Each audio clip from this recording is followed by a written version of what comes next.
Hello, everybody. I'm John O'Loughlin. Welcome to McDuff Lives, and it's Monday morning. It's a few minutes after 11 a.m. Eastern Standard Time. Our time changed over the weekend. We fell back an hour. So, anyway, it's good to be here. Good to have you with me. Thank you for joining me on the chat room or just watching, or perhaps you'll be seeing it in the replay.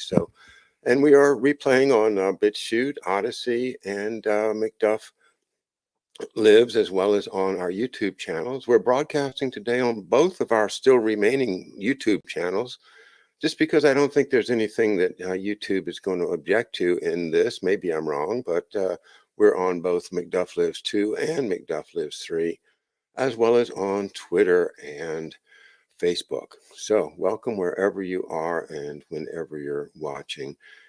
Today, I conclude my readings of Cassidy's run and make some comments that I think have benefited from the work that many, many people have been doing to help me over the years to understand the real Tom O'Loughlin. And that, of course, is McDuff, aka my father. So, he died in 1971 on June the 6th, a very uh, auspicious, if you will, day.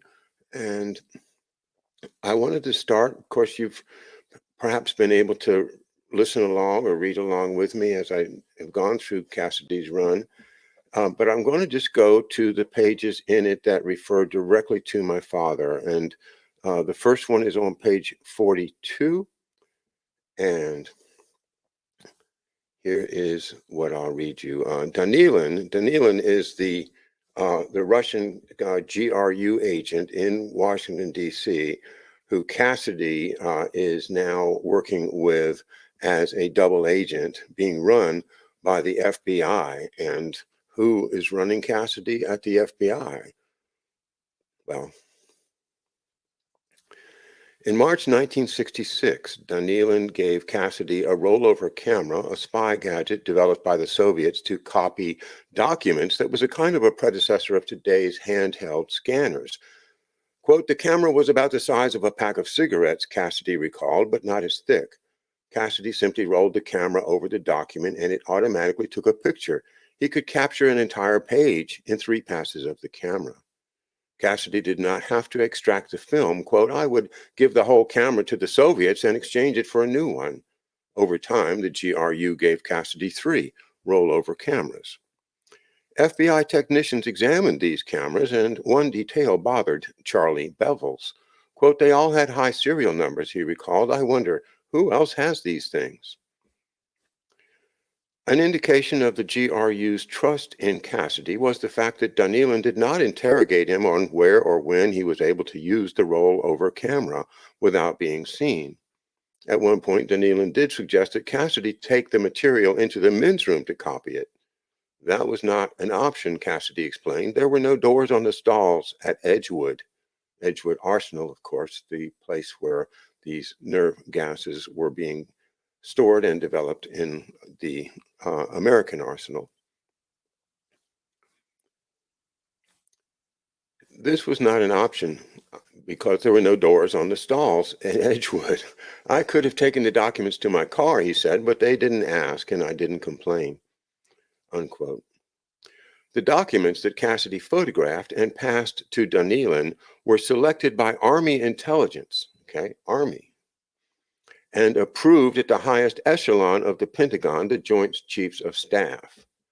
One of those who ended up clearing the feed, as counterintelligence agents call such material, was Tom O'Loughlin, a former FBI agent who, by 1962, had moved over to the Pentagon as the direct result of a dictate by FBI Director J. Edgar Hoover. According to Bevels, O'Loughlin had ran afoul of Hoover's edict that FBI agents had to meet strict weight standards. Quote, Hoover had a physical and found that his weight was higher than the metropolitan life standard, unquote, Bevels said. Quote, he went on a diet and felt so good he decided everyone would have to do it. Tom had a lot of trouble making weight, unquote. The problem with the feed, of course, was the need to balance Cassidy's credibility with the requirement of secrecy. These contradictory demands could never be completely reconciled. As in every such operation, some secrets had to be given away in order to protect the double agent. Officials in Washington were thus passing secret information to the Soviets, the disclosure of which by anyone could have resulted in a long prison term for violation of the federal espionage laws. The difficult balancing act often led to tensions between the FBI and the Joint Chiefs. The Bureau wanted to keep the Russians convinced by passing significant documents, but the Pentagon was reluctant to part with its classified secrets. Bevels recalled the conflict. It was hard to get the military to give us stuff. Sometimes we wanted to put classification stamps on documents that weren't classified, and we had trouble getting clearances from the military even to do that. Okay, now that is the first excerpt. And let's see. Oh boy, I just got distracted by the chat when it says Lord O'Loughlin. One of my daily ancestors was a bard under the patronage of Lord O'Loughlin. I'm not surprised to read that, Mobjar. I'm aware that the dailies were, in fact, they were lawyers. They were like the Brehons for the O'Loughlin Lord, the Lord of the Burren, back in the good old days when everybody had short lives and were miserable. All right, sorry, but I couldn't help that. Thanks, Mobster, for tossing that in. I know some dailies that are directly probably related to you too, so we'll have to get together. I might mention if you read Walter Macken's trilogy about the Irish, it mentions the Dailies and the O'Loughlins and the relationship between them. So it's true, and it really is fascinating. The hints you can find are not satisfying enough, so you keep digging for more and more, and it's delightful work. Anyway, but that's not our job this morning. Okay, so here's what I have to say about that. It's total bullshit. Okay, it's total bullshit. I have my dad's medical records from the FBI all the way through. And every time that they had one of those physicals, if my dad was overweight, somebody would put a stamp on it or something to indicate that it was okay. And they sent him to a doctor that said, oh, it's okay because he's a really big boned man, so he weighs more because of his frame. It's not because he's overweight. So anyway, the trail is so clear that Hoover was overlooking my dad's weight problem when he did have a weight problem. He complained about it all his life. But that did not stop Hoover from using him. Secondly, that the story that he was moved to the Pentagon as a direct result of a diktat, D-I-K-T-A-T. That, of course, being a Russian form of, or maybe it's German, but it's a form of an order that signifies that it's coming from some imperial, source. Of course, Hoover thought of himself as an imperial source. He was the seat of government, SOG, in his own mind. So, it is an implication that Hoover was frustrated with Tom and said, he's a run afoul of my edict. So he's out of here. Somebody else take this clown. That's bullshit.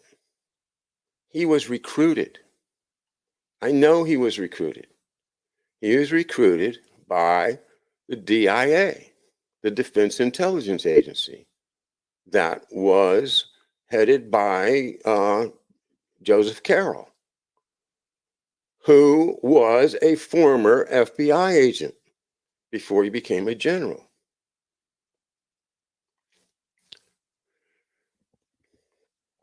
So the answer to this is David Wise is either completely blind or is spinning a tale. And I think it's slanderous. I really do.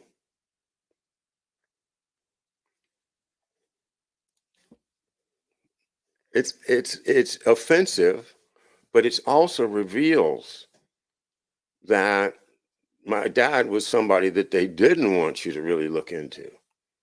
And of course, that's been the story of my life. Pardon me.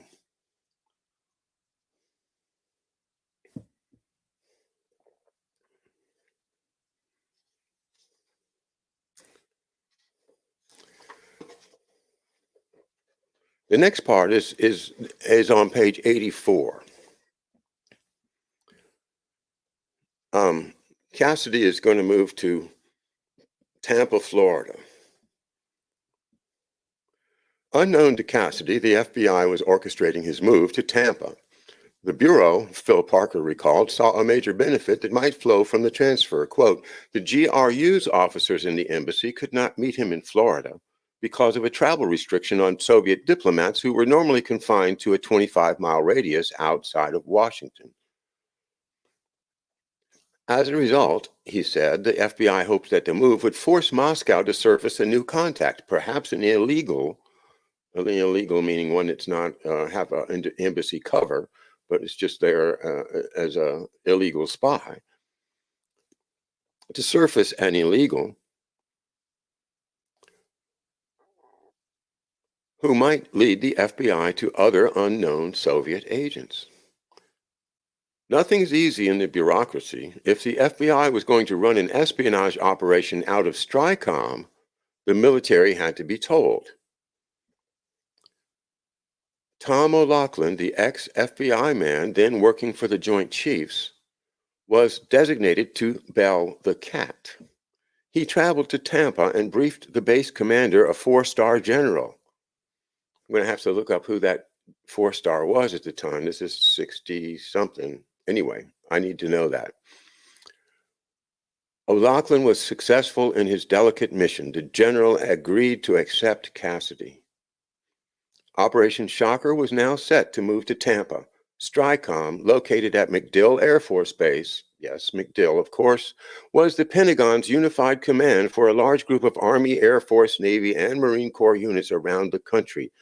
The command was created in 1962 by President Kennedy. As its name implies, its purpose was to allow the military to respond quickly to a flare-up anywhere in the world.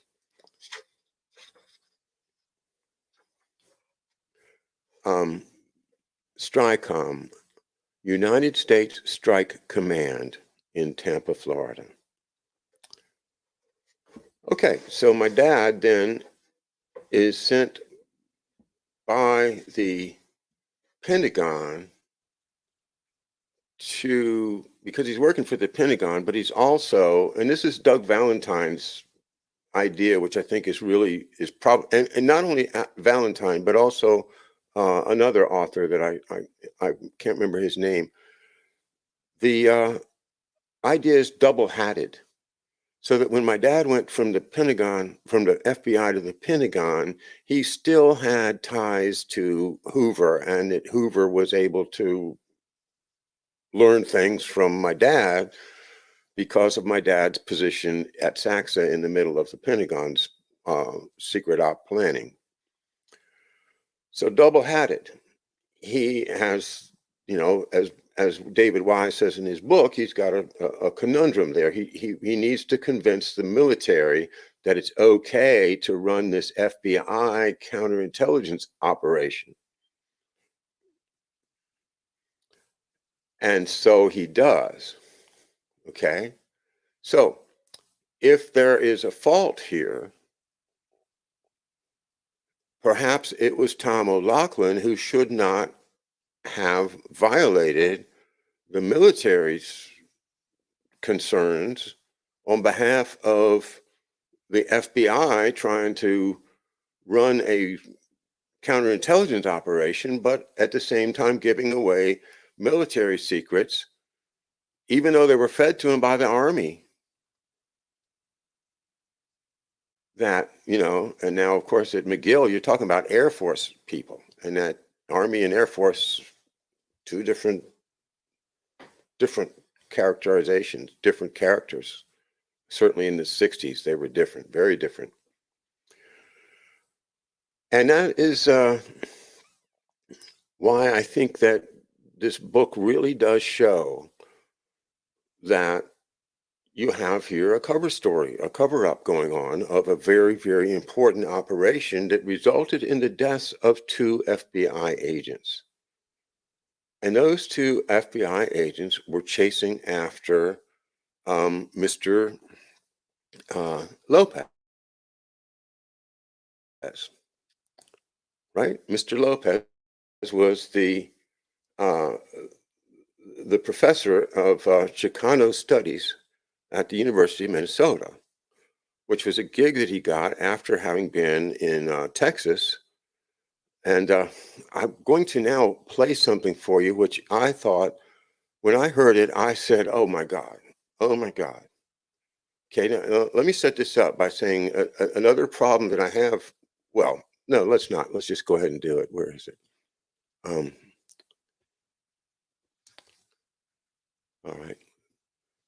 We're going to see an interview of the author David Wise by none other than Brian Lamb of CNN, of C-SPAN. Sorry, Brian Lamb, C-SPAN. And so let me see if I can present this interview. Not very, I'm just doing a really short clip of it to make this point because, all right, here we go. And this is Brian Lamb asking about Cassidy's Run, the book, and here is David Wise. But after Lopez decided to transfer, he had a Ford Foundation grant, this Russian spy, and decided to continue his studies at the University of Texas. So he moved to Austin. And well, let me just stop it. Yeah. I mean, the Ford Foundation was funding a Russian spy from Mexico in this country. They didn't know it, of course, as far. All right. You see what I'm saying? Lopez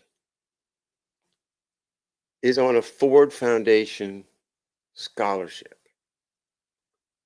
And the Ford Foundation didn't know that he was a Russian spy. But the FBI knew that he was a Russian spy.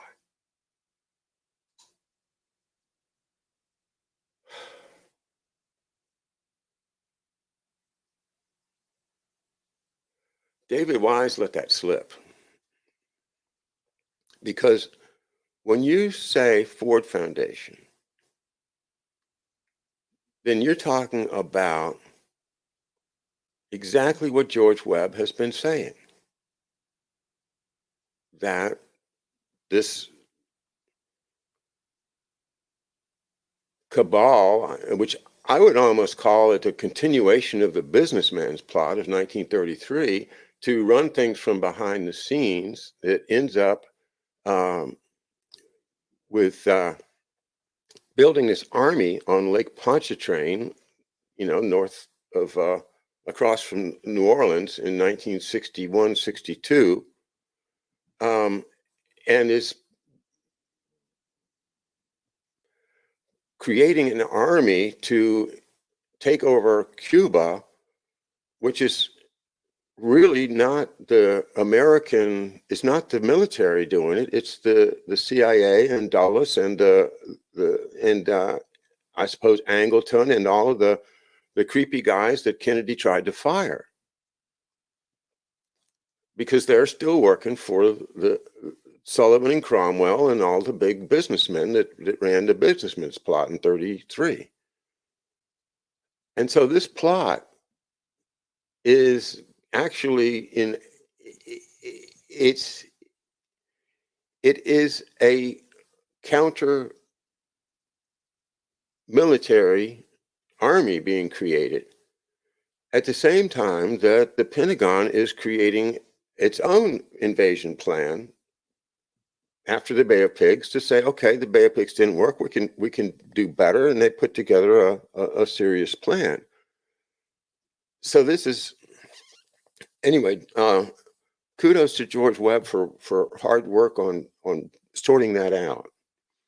Let me get back to the screen here, and so this is what's happened. Is they Smedley Butler exposed it, but they didn't stop. Why would they stop? And these, of course, are all connected to the financing going back, to the European and the Morgans and the Kuhn Loebs and all the people that David Underdown and we all talk about. So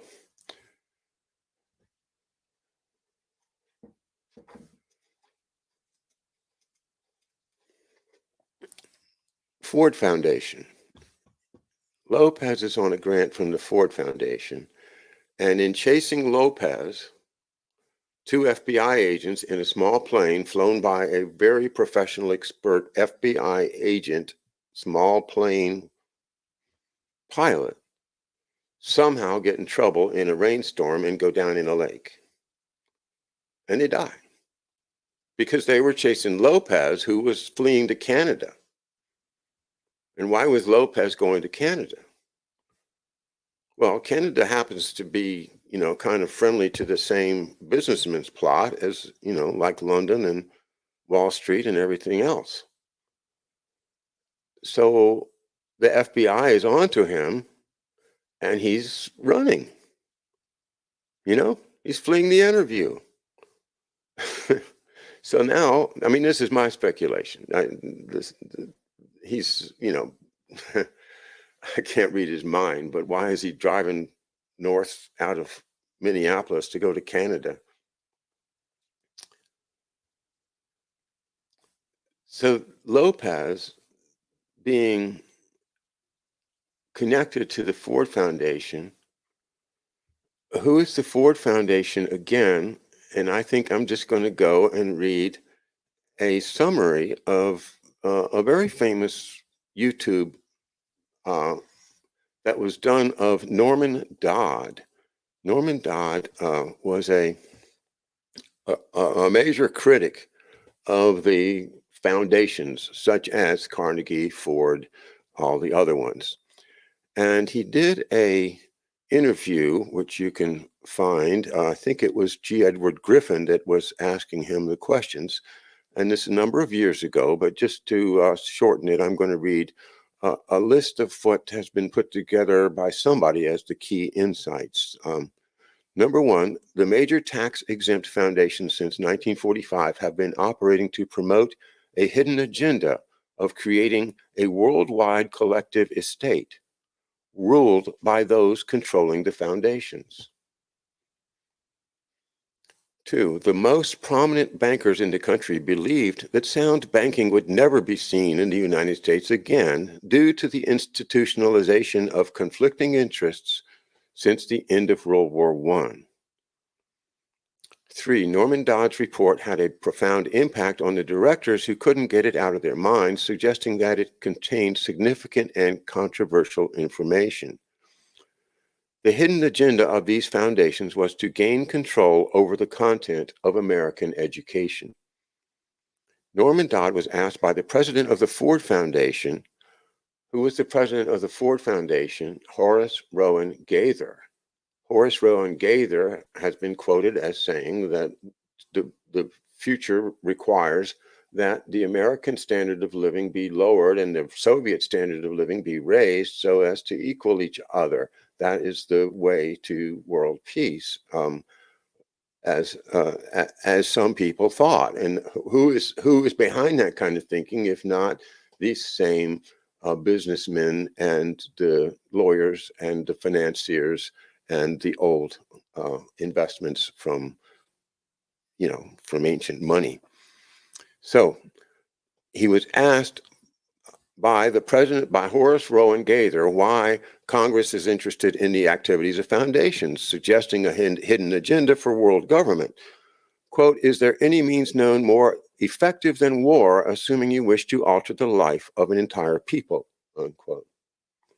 The idea that war is seen as an effective means to bring about significant change in a society is thought-provoking and controversial. Next, the group aimed to prevent a reversion of life in the United States to what it was prior to World War I by controlling education in the country. And finally, the foundations generously support communist causes as they see communism as a means to develop a monopoly and consolidate large-scale industry into an administratable unit with the expectation of benefiting from it in the future. So that's a summary of Norman Dodd's interview, maybe in the 60s, I guess. It was one of the early G. Edward Griffins, and you can see it on YouTube. And you should watch the whole thing. He's been poo-pooed and pushed off to the sidelines for years, but, he seemed like he's like crying wolf, and nobody listened. But I want to revive interest in what he's saying because it's the same idea that George Webb is saying.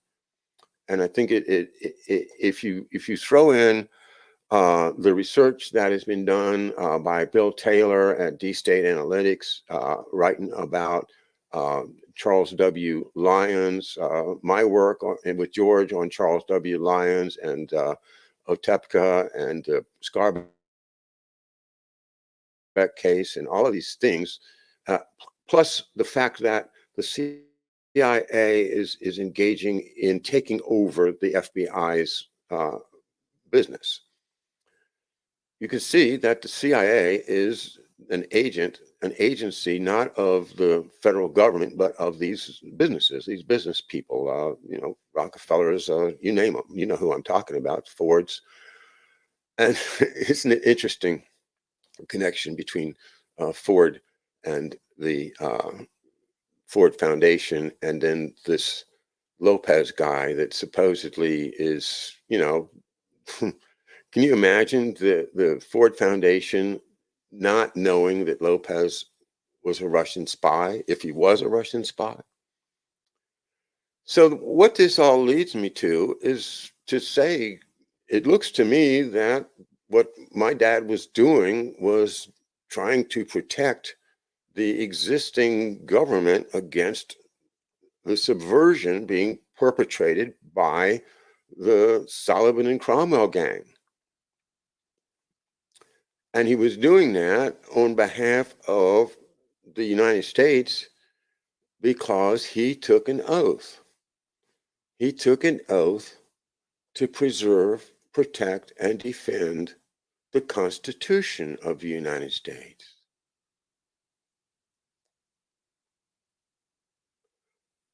And the idea that we would need to decrease the standard of living of Americans in order to succeed in reaching world peace is nowhere to be found.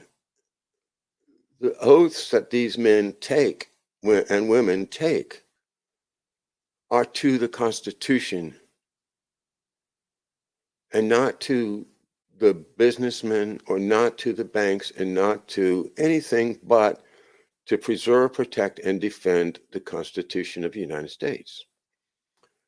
So knowing that, how could you possibly involve yourself in a plot which is essentially going to take down the existing economy and the wealth and the education and the positive goodness of this country that was developed from before it was born into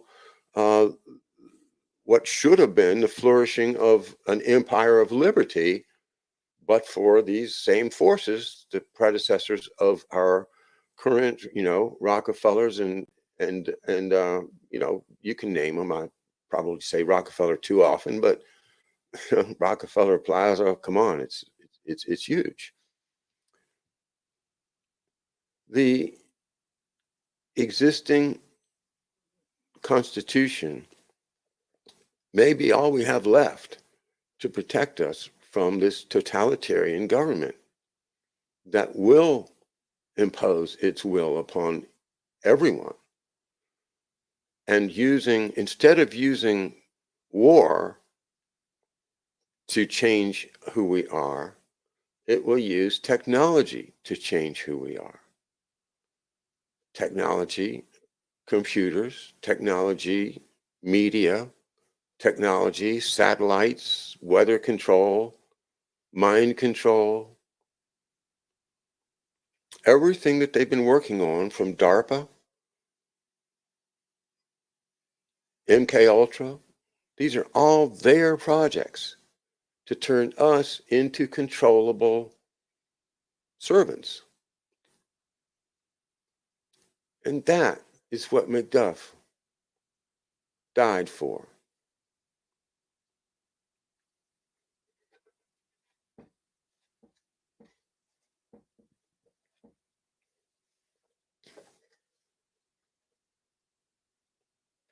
So, author's note at the end of the book. It was in 1991, a few months before the collapse of the Soviet Union, that I first heard fragmentary reports of an extraordinary espionage case that had lasted for more than 2 decades during the height of the Cold War. In the course of the operation, I was told, 2 FBI agents had been killed while engaged in aerial surveillance.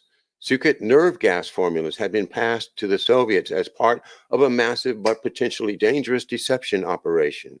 A Mexican couple was involved, but the Justice Department had allowed them to escape at the last moment. Not one word of the dramatic case had ever been made public. It remained locked in the government's classified files. Researching the story would be, to say the least, a challenge. I began to try. At the heart of the operation, I learned, was an American double agent. I found out that he was a non-commissioned Army officer.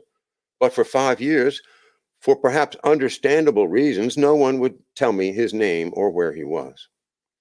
I did discover the identity of Mikhail Danilin, his principal Soviet control, however, with the support and encouragement of Mike Sullivan, the executive producer of television's Frontline. Support, what does that mean?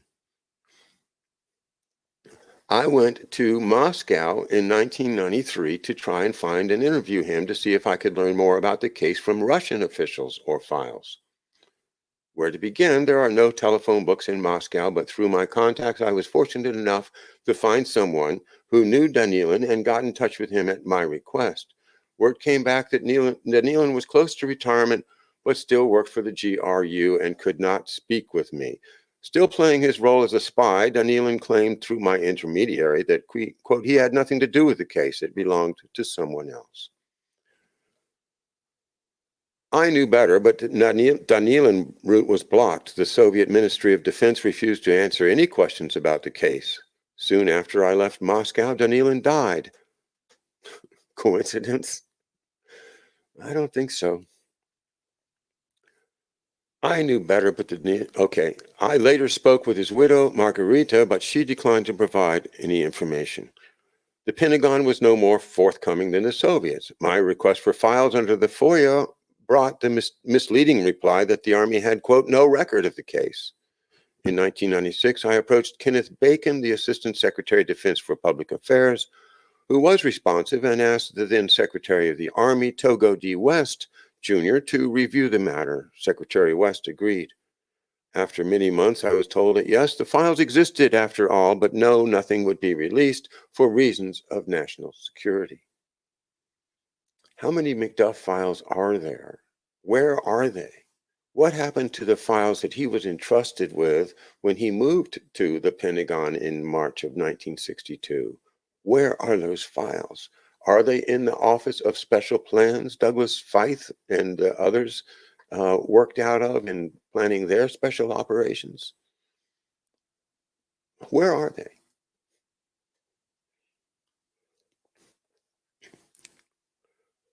Around the same time, however, I learned the identity of the American double agent. and gained his cooperation and that of his wife, who had shared his secret life. It was a major breakthrough in my knowledge of what the Joint Chiefs of Staff had called Operation Shocker. Over time, I was able to interview many former FBI agents who gradually began to provide details of the case and its two offshoots, Palmetto and Ixora. A number of Pentagon sources cautiously talked to me as well. The more I learned, the more I realized that Shocker was emblematic of how the Cold War had been fought in secret by the intelligence agencies of the two superpowers. All the while, I appealed to the FBI to open its case files and assist me in telling this story. Although some of the Bureau's senior counterintelligence officials felt that with the end of the Cold War, the story could now be told, they were unwilling to help unless the Army also agreed, and it refused. The matter remained until late 1977. John Lewis Jr., FBI Assistant Director, broke the logjam. Beginning in the summer of 1998, Lewis and James Tim Caruso, head of the FBI section concerned with Russian intelligence, provided limited but valuable assistance. They also made it possible for me to interview several current and former agents who might not otherwise have talked with me. To research this book, I conducted some 450 interviews with almost 200 persons.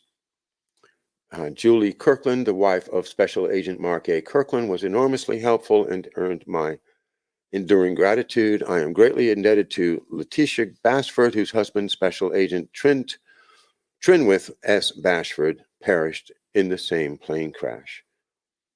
Many present and former FBI agents helped me to tell the story, even though they understood that the operation, like any human endeavor, was not without risk, flaws, and problems, along with its considerable successes. And then he names all these agents, which I won't go through.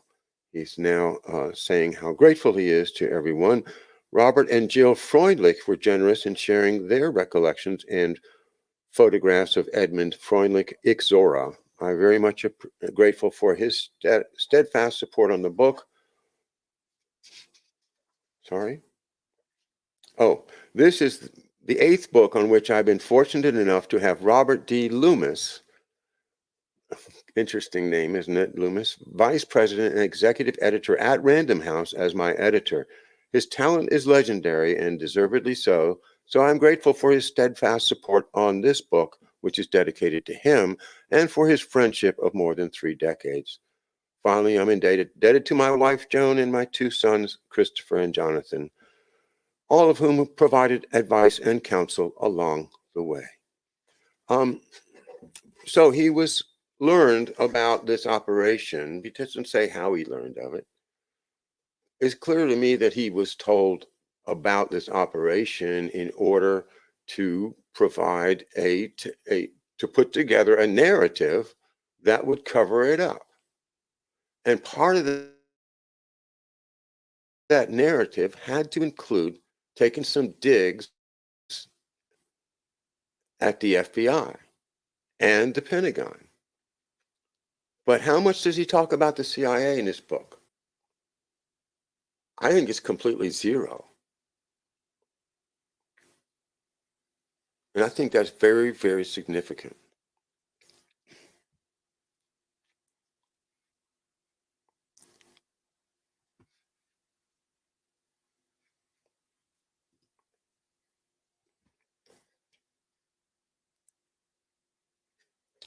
Mobster says, post the name of the agents, please. Oh, I'll go ahead and put them on here. Okay. Among the retired agents to whom I'm especially indebted are Philip A. Parker, John J. O'Flaherty, Eugene C. Peterson, and Charles Bevels. Many others helped, including James E. Nolan Jr., James F. Morrissey, Robert J. Chamay, Schamay, Charles T. Weiss, Weis, James E. Lancaster, Edgar Dade, Douglas McDougall, Donald F. Lord, Richard McCarthy, Robert C. Lofney, John W. McKinnon, William O. Krager, Carmen Espinoza, and Cortland Day Jones. Others preferred not to be identified, but I am equally appreciative of their help. Okay.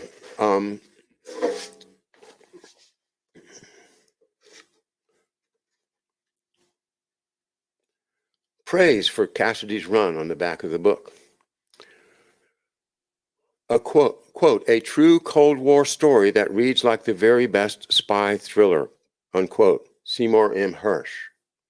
Okay, Seymour M. Hersh, you know, one of George's, most respected senior journalists, the one that gave us the Nord Stream pipeline story and still is very, very famous, saying a true Cold War story.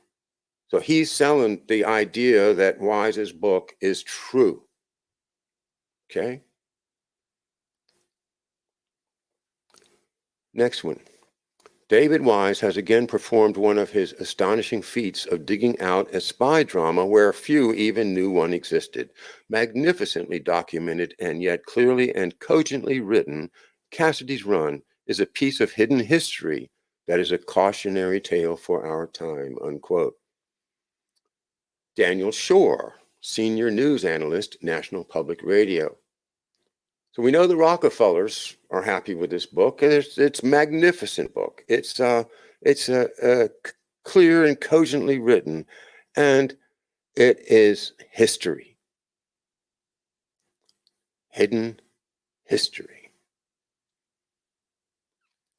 Next one, quote, a Soviet sleeper agent doubled back against the GRU. Dangles, illegals, hollow rocks with microdots at dead drops, fake nerve gas formulas, FBI special agents killed in the line of duty. At the center of it all, an army sergeant from a humble background who deceives Soviet intelligence for over 2 decades. Bag the novels, read Cassidy's Run, unquote. R. James Woolsey, former director, CIA. Well, Jim Woolsey likes the book. It must be a great book, right? I mean, come on now. It's the first time we've heard of the CIA in the whole book, and they're saying, hey, this is a great book. Blames everything on the Pentagon and the FBI. And the last one, David Wise's carefully researched, dramatic story reveals how counterintelligence has been used to identify the targets, objectives, and techniques of our enemies and to neutralize their efforts. Because of patriotic citizens like Joe Cassidy, America is safer today, unquote. William H. Webster, former director, FBI and Central Intelligence Agency. So it's all a big happy family now, the FBI and the CIA. William Webster just brought them all together. And, hey, who really knows why that plane went down? Who really knows why we didn't stop the Israelis from shooting up the USS Liberty in 1967? Who knows? Who knows whether Fidel Castro was really a CIA agent who was sent there to facilitate their takeover of Cuba as opposed to the military takeover of Cuba that was being demanded publicly to the American public. And the military was ready to roll. Who can say why the Gulf of Tonkin incident turned into a casus belli for the United States? Who can answer all these questions? And the answer is you can. You can answer all these questions. There is so much information out there that finally we can, from so many different facets of the truth, we can look at it from this angle, this angle, this angle. We can say what was going on in 1840, what is going on now, what went on in New Orleans that's got the Rothschilds and all the financiers running with the cotton, and Bill Taylor's work on that is fantastic at D State News. George Webb has been, almost like a seer to see this stuff ahead of me and everyone else. And so I think he's really right now doing some of his best work, and I applaud him for that.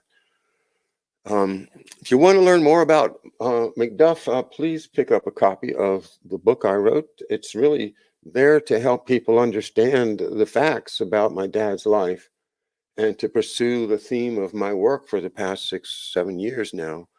And that's this, that when we understand what happened to my dad, McDuff, we'll understand what is happening to the country. And while they took him down physically, I think his spirit is very, very much with us right now, guiding our hands. You know, just open your channels of communication, you know, open up that third eye and see what you can learn. Because I think he's speaking to us the way he spoke to us from Leyte Gulf, the way he spoke to us from the Pentagon. And the way that we can consider him as the character that leads the renewal of good and just government in the United States. Because it's very, very simple if you look at it from this broad perspective that we can now wrap our arms around. And it's this: the United States was created as a sovereign nation to be the most free nation that had ever existed for the population.